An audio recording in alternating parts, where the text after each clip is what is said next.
안녕하세요. 잡시광입니다.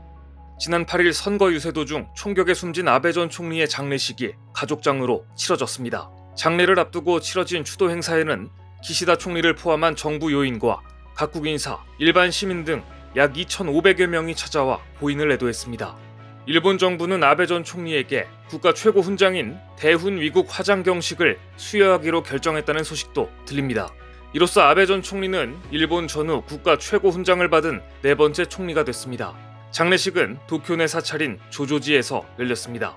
장례식이 끝난 뒤 아베 전 총리의 시신을 실은 운구차는 그가 30년 정치 활동을 해온 국회와 총리관저, 자민당 본부 등을 순회한 뒤 화장장으로 향했습니다.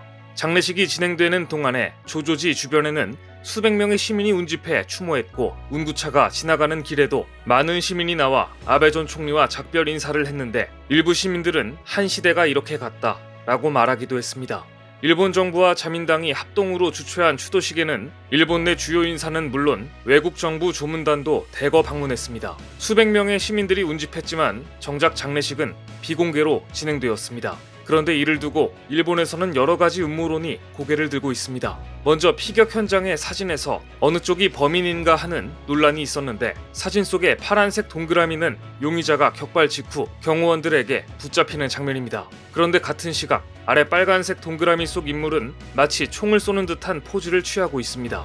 사건 직후 이 사진을 본 네티즌들은 빨간색 동그라미 속 인물이 범인이 아니냐는 의문을 제기했습니다. 하지만 나중에 밝혀진 바로는 빨간 동그라미 속 인물은 범인이 아니었습니다. 하지만 언뜻 보면 의문의 남자는 참으로 의심스러울 만한 동작을 하고 있었습니다. 일본 경찰의 뒤늦은 현장 검증 문제도 제기됩니다. 일본 경찰은 장례식이 끝나고 7월 13일이 되어서야 아베 전 총리가 쓰러진 장소 인근 보도에서 현장 검증을 했습니다. 총격범 야마가미 데치야가 만든 총은 한 번에 6개의 총탄이 발사되는 구조였고 그가 2번 총격을 가했으니 12개의 총알이 발사된 셈입니다. 일본 경찰은 사건 발생 장소에서 약 20m 떨어진 곳에 세워둔 선거 차량에도 총탄이 관통한 흔적이 발견됐기 때문에 총알이 광범위하게 흩어졌다고 보고 사건 현장 주변 도로를 봉쇄하고 50명의 감식 조사원을 투입해 도로 위에 떨어져 있을지 모르는 총알을 찾았는데요. 장례식이 끝난 이제서야 현장 검증을 시작하고 총알을 찾는 모습이 도무지 이해가 가지 않습니다.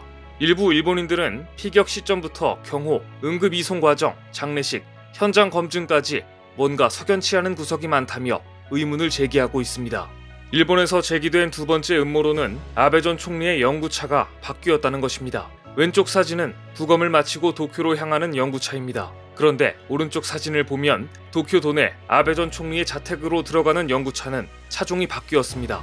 이 때문에 한때 두 차 모두 정말 아베 전 총리의 시신을 태운 영구차가 맞느냐는 의문이 제기되기도 했습니다. 세 번째 의문은 총격이 이미 이틀 전에 보도되었다는 주장입니다. 아베 전 총리가 총격에 사망한 날은 7월 8일이었습니다. 그런데 사건 발생 이틀 전인 7월 6일에 아베 총격당하다 라는 보도가 나온 모습이 찍힌 사진이 올라오자 어떻게 사건 발생 이틀 전에 이런 보도가 돌아다녔을까? 예고된 사건이었나? 라며 의문을 제기하는 사람들도 있었습니다. 네 번째 의문은 현장에 있던 여성 경호원이 대역 배우라는 주장이 인터넷상에 퍼진 것입니다. 한때 쓰러진 아베 전 총리 옆에 서 있는 여성 경호원이 미야모토 하루요라는 대역 배우라는 주장이 인터넷상에 퍼졌는데 만일 이 여성이 정말 대역 배우라면 전직 총리의 피격 소식 자체가 가짜뉴스가 되는 것이기에 대역 배우인지 사실 여부가 초미의 관심사였습니다. 하지만 사진 속 여성은 실제로 경호원이 맞다는 것이 밝혀지면서 이 의문은 잠잠해졌습니다. 또한 이번 사건으로 무려 8년 전에 야후재팬에 올라온 글까지 재조명되고 있습니다. 마치 용의자 야마가미가 쓴 글이 아닌가 싶을 정도로 이번 사건을 정확히 묘사하고 있기 때문입니다. 한 온라인 커뮤니티에는 야후재팬 8년 전에 올라온 성직글이라는 제목의 글이 공유됐는데 2014년 5월 10일 일본의 한 누리꾼이 야후재팬 지식인의 3D 프린팅 모델 총에 아베가 맞으면 전대미문의 사건이냐 라고 써놓은 것이었습니다. 실제로 이번 피격 사건에서 범인이 사용한 총의 일부가 3D 프린터를 이용해 만든 수제품으로 알려졌고 해당 수제품은 한 번 쏘면 6개의 총알이 발사되는 구조를 가졌습니다. 8년 전에 쓰여졌던 이 글을 본 누리꾼들은 8년 전에 이 글을 쓴 글쓴이가 혹시 총격범 아니냐, 묘하게 맞아떨어진다, 아베 전 총리가 3D 프린트랑 관련이 있는 것이냐, 이런 성직글도 있다, 소름이 끼친다 라는 반응이 잇따랐습니다. 또 하나의 음모론은 아베 전 총리가 피격 당시에는 피를 많이 흘리지 않았는데 어째서 병원으로 이송되고 난 뒤에 과다출혈로 사망하게 되었는가 하는 의문이었습니다. 사건 당일 현장 인근에서 일하다가 아베 전 총리가 피격당했다는 소리를 듣고 현장에 달려갔던 내과의 나카오카 신타로 씨는 피습 현장에 가보니 아베 전 총리는 안색이 하얗고 말을 걸어도 응하지 않았으며 손톱을 눌러 통각을 확인하려고 해도 반응하지 않았다고 증언했습니다. 또 심장으로 혈액을 보내기 위해 두 다리를 세우고 자동 심장 충격기를 사용했지만 소용이 없었다. 간호사 2명과 현장에 있던 여성 3명이 교대로 쉬지 않고 심장 마사지를 했으나 반응이 없었다 라고 당시의 상황을 증언했습니다. 출혈에 대한 증언은 거의 없습니다. 그런데 구급 헬기에 의해 대학병원으로 이송된 이후 아베 전 총리의 치료를 담당했던 후쿠시마 히데타다 나라 현립의과대학 부속대학 교수는 이렇게 말했습니다. 아베 전 총리에게 흉부의 지혈과 다량의 수혈을 했다. 긴급 수술을 했지만 혈관 손상이 심해 피가 멈추지 않았다. 후쿠시마 교수는 아베의 출혈이 상당했다고 했지만 총격 직후 아베 전 총리의 모습이 찍힌 사진을 보면 출혈이 거의 없는 모습입니다. 이 때문에 많은 음모론이 확산되기도 했는데요. 좀 더 현실적인 관점에서 보면 사건 발생 직후 병원으로 이송되는 과정이 지연되면서 그 시간 동안 과다 출혈이 진행되었을 수 있다라는 해석이 가능합니다. 실제 일본 내에서도 병원으로 이송되는 과정에서 의문을 표하는 장면이 있습니다. 일본 의료진들은 아베 전 총리를 병원으로 이동시키는 과정에서 그 위에 굉장히 큰 파란색 천을 덮고 이동했습니다. 마치 언론에 절대 아무것도 노출하지 않겠다는 의도가 보이는데요. 1분 1초가 급한 위급한 상황에서 큰 천을 덮느라 시간을 많이 썼을 것이라 짐작되는 데다가 이처럼 위급한 상황에서 대체 무엇을 감추기 위해 저런 천까지 덮은 것인지 이해할 수 없는 대목입니다. 이를 두고 아베 전 총리의 수행원들은 매뉴얼을 따랐을 뿐이라고 일축했는데요. 일본인들이 아무리 매뉴얼을 좋아한다고 하지만 사람의 목숨이 달려있는 상황에서도 병원 이송을 지체시키는 매뉴얼까지 따른다는 것은 이해하기 어렵습니다.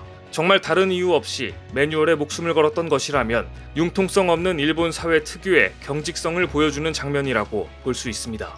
아베 전 총리의 죽음 이후 제기된 음모론들을 보면 대부분 근거가 빈약한 내용이 많습니다. 하지만 이런 음모론이 확산되는 이유는 경호부터 병원 이송, 그 이후 수사 과정까지 어디 하나 매끄러운 구석이 없고 한심한 수준을 드러냈기 때문일 것입니다. 또한 아베 전 총리의 죽음을 받아들이지 못하는 불안정한 일본 사회의 내면을 대변하고 있다고 볼 수 있습니다. 이토 히로부미가 암살되었을 때 일본의 사회운동가이자 작가였으며 청일전쟁과 러일전쟁을 침략전쟁으로 규정하고 조선민족의 잠재력을 인정하고 신뢰했던 지식인 기노시타 나오에는 이렇게 말했습니다. 이토 히로부미는 행운을 거머쥔 늙은이이다. 죽을 때와 죽을 장소를 얻는 바람에 세계적인 인물이 된 데다가 불후의 인물이 되고 말았다. 그뿐만 아니라 그가 죽은 방식 때문에 그의 다른 결점들은 모두 잊히고 말았다. 마치 이토가 아닌 아베 전 총리를 두고 말하는 듯한 느낌이 드는데요. 사실 아베 전 총리는 2018년 모리토모 학원 스캔들이 터졌을 때 이미 지지율은 바닥을 찍었고 그해 니혼 TV가 실시한 여론조사에서 당시 아베 내각의 지지율은 26.7%로 2차 아베 내각 출범 이후 최저치를 기록했습니다. 지지율 20%대는 일본에서 정권 유지 불가능으로 통합니다. 모리토모 학원에 대한 국유지 헐값 매각을 둘러싸고 아베 총리 부부의 연루 의혹이 집중 보도됐던 그때 아베는 국회에서 나와 나의 아내가 관여했다면 총리도 국회의원도 다 그만두겠다며 스스로 퇴로를 잘랐지만 지지율의 반전은 없었습니다. 자민당 외에는 찍을 정당이 없다는 말이 나올 정도로 약한 야당들 덕분에 독주를 해온 자민당과 알아서 기는 관료사회를 등에 업고 최장수 총리가 되었던 아베 전 총리, 그의 공과는 앞으로 평가받아야겠지만 지금 일본 국민들의 모습을 보면 아베의 충격적인 마지막 때문인지 그의 단점들은 모두 잊힌 듯합니다. 오늘 준비한 소식은 여기까지입니다. 댓글을 통한 여러분들의 많은 의견 기다리겠습니다. 시청해주셔서 감사합니다.